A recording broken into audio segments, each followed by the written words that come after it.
ಅದನ್ನು ಮುಂದೆ ಏನು ಮಾಡಬೇಕು ಅಂತೇಳಿ ಕಾನೂನಾತ್ಮಕವಾಗಿ ಹೋರಾಟ ಮಾಡಬೇಕು ಅಂತ ಮೊದಲೇ ಹೇಳಿದ್ದೇವೆ.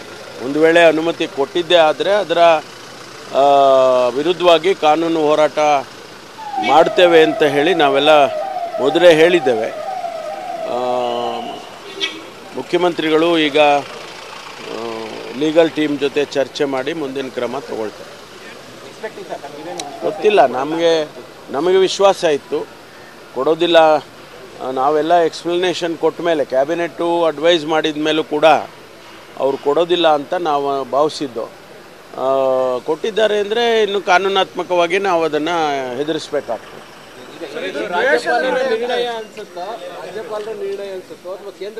ಅಲ್ಲ, ಅವ್ರಿಗೆ ಮೊದಲಿಂದನೂ ಕೂಡ ಕೇಂದ್ರದಿಂದ ಅಂದರೆ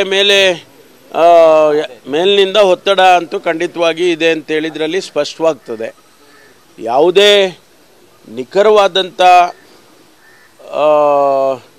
ಮಾಹಿತಿಗಳು ಮತ್ತು ಮುಖ್ಯಮಂತ್ರಿಗಳ ಆದೇಶ ಮಾಡಿದ್ದಾಗಲಿ ಮುಖ್ಯಮಂತ್ರಿಗಳು ಮೌಖಿಕವಾಗಿ ಸೂಚನೆ ಮಾಡಿದ್ದಾಗಲಿ ಯಾವುದೂ ಕೂಡ ಇಲ್ಲದೇ ಇದ್ದರೂ ಕೂಡ ಅವರು ಶೋಕಾಸ್ ಕೊಟ್ಟಿದ್ದರು. ನಾವು ಶೋಕಾಸ್ನಲ್ಲಿ ವಿವರವಾಗಿ ಅವರಿಗೆ ಎಕ್ಸ್ಪ್ಲನೇಷನ್ ಮಾಡಿದ್ದೇವೆ. ಯಾವ ರೀತಿ ಈ ಇಡೀ ಪ್ರಕರಣ ನಡೆದಿದೆ ಅನ್ನೋದನ್ನು ಎಳೆಯಾಗಿ ನಾವು ಅವರಿಗೆ ತಿಳಿಸಿದ್ದೇವೆ. ಆದರೂ ಅವರು ಪ್ರಾಸಿಕ್ಯೂಷನ್ ಕೊಡ್ತಾರೆ ಅಂತ ಅಂದಮೇಲೆ ಸ್ವಾಭಾವಿಕವಾಗಿ ನಮಗನ್ಸುತ್ತೆ ಮೇಲಿನಿಂದ ಅವರಿಗೆ ಒತ್ತಡ ಇರ್ಬೋದು.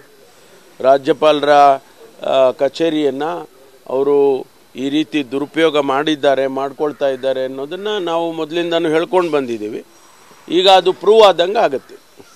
ಮಧ್ಯಾಹ್ನ ಟಿ.ಜೆ. ಅಬ್ರಹಂ ಅವ್ರನ್ನ ಅಂದರೆ ಯಾರು ದೂರದಾರ ಪ್ರಾಸಿಕ್ಯೂಷನ್ ಅನುಮತಿ ಕೇಳಿದ್ರು ಅವ್ರನ್ನ ಮಧ್ಯಾಹ್ನ 3 ಗಂಟೆಗೆ ಭೇಟಿಗೆ ರಾಜ್ಯಪಾಲರು ಕರೆದಿರ್ತಾರೆ.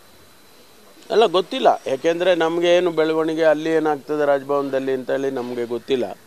ಅವರು ಈಗ ಪ್ರಾಸಿಕ್ಯೂಷನ್ನಿಗೆ ಅವರು ಪರ್ಮಿಷನ್ ಕೊಟ್ಟಿದ್ದಾರೆ ಅಂದಮೇಲೆ ಯಾರು ಕೇಳಿದ್ರು ಪ್ರಾಸಿಕ್ಯೂಷನ್ ಪರ್ಮಿಷನ್ ಕೊಡಿ ಅಂತೇಳಿ ಅವ್ರ ಜೊತೆ ರಾಜ್ಯಪಾಲರು ಮಾತಾಡ್ತಾರೆ ಅಂಥೇಳಿ ನೀವು ಹೇಳೋದಷ್ಟೇ, ನಮ್ಗೆ ಗೊತ್ತಿಲ್ಲ.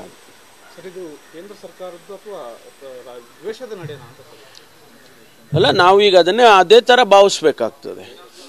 ಯಾವ ಮುಖ್ಯಮಂತ್ರಿ ಜನಗಳಿಂದ ಆರಿಸಿ 136 ಸೀಟ್ನನ್ನು ಆರಿಸಿ ಗೆದ್ದು ಮುಖ್ಯಮಂತ್ರಿಯಾಗಿ ಮತ್ತು ಯಾವುದೇ ರೀತಿಯ ಅವರು ನೇರವಾಗಿ ಅವರು ಇನ್ವಾಲ್ವ್ ಆಗಿಲ್ಲದೆ ಇದ್ದರೂ ಕೂಡ ಈ ರೀತಿ ಮಾಡ್ತಾರೆ ಅಂತಂದರೆ ಸ್ವಾಭಾವಿಕವಾಗಿ ಇದರಿಂದ ಏನು ರಾಜಕಾರಣನೋ ಅಥವಾ ಮೇಲಿನ ಒತ್ತಡವೋ ಅದು ನಡೆದಿದೆ ಅಂತ ಹೇಳಿ ನಾವು ಭಾವಿಸ್ಕೊಳ್ತೇವೆ.